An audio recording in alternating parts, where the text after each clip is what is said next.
Assalamualaikum warahmatullahi wabarakatuh. Apa kabar semuanya? Sudah sarapan belum? Alhamdulillah jika semua dalam keadaan baik-baik saja dan sudah sarapan ya. Sebelum kita memulai pembelajaran hari ini, alangkah baiknya kita membaca doa terlebih dahulu yang dipimpin oleh ketua kelas. Silahkan.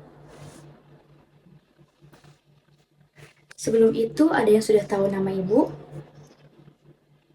Belum ya, baik. Izinkan Ibu memperkenalkan diri terlebih dahulu. Nama Ibu, Ibu Dinda Laras. Kalian bisa panggil Ibu Dinda atau Ibu Laras. Alamat Ibu di Jalan Warga, Jakarta Selatan. Baik, Ibu akan menjelaskan bagaimana penilaian Ibu dalam kelas. Yang pertama itu kehadiran, karena menurut Ibu kehadiran itu sangat penting.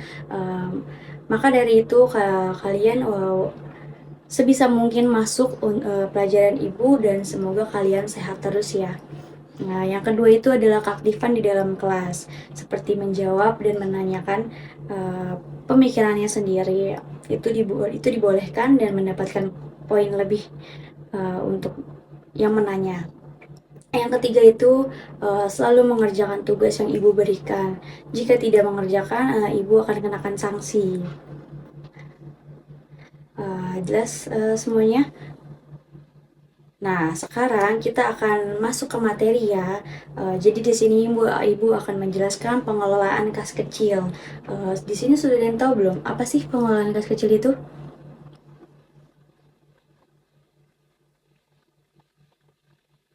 Jadi, kas kecil disebut juga sebagai petty cash, yang dimana jumlah uang tunai yang disimpan oleh perusahaan atau organisasi untuk pembelian kecil dan dalam sehari-hari.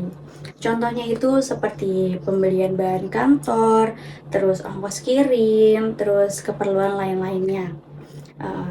Sebelum Ibu lanjut, apakah ada yang ingin ditanyakan? Tidak, baik. Ibu lanjut ya.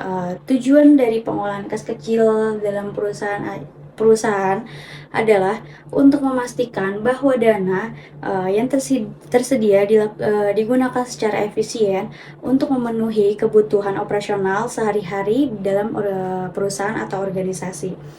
Pengolahan kas kecil sendiri sangat membantu dalam mengendalikan pengeluaran agar anggaran tidak berlebih. Dan di sini ada beberapa manfaat dari pengelolaan kas kecil dalam perusahaan. Di sini sudah ada yang tahu apa manfaat dari pengelolaan kas kecil. Ibu akan memberikan poin untuk anak-anak yang bisa menjawab.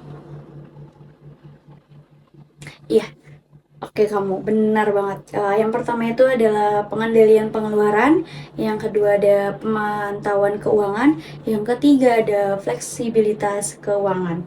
Jadi yang pertama itu kan pengendalian pengeluaran, yang dimana memastikan pengeluaran dana sesuai dengan anggaran yang tersedia. Yang kedua adalah pemantauan keuangan.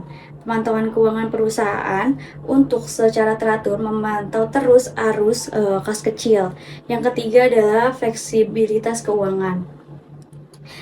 Dengan manajemen kas kecil ini, perusahaan dapat memiliki fleksibilitas keuangan yang lebih besar untuk menanggapi perubahan kebutuhan atau peluang bisnis yang besar. Sebelum Ibu lanjut, apakah ada yang ingin ditanyakan mengenai manfaat dan tujuannya pengelolaan kas kecil?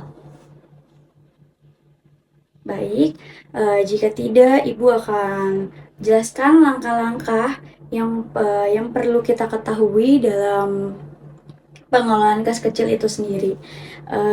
Jadi yang pertama itu ada penetapan anggaran perusahaan, yang kedua ada pencatatan transaksi, yang ketiga ada pengendalian pengeluaran, yang keempat ada penyimpanan, yang keenam ada pelaporan, yang ketujuh ada evaluasi dan perbaikan. Dari ketujuh itu, yang pertama ada penetapan anggaran. Penetapan anggaran perusahaan harus menentukan anggaran untuk kas kecil dalam periode tertentu seperti bulanan atau tahunan. Yang kedua, pencatatan transaksi. Ada yang tahu nggak pencatatan transaksi itu kayak gimana?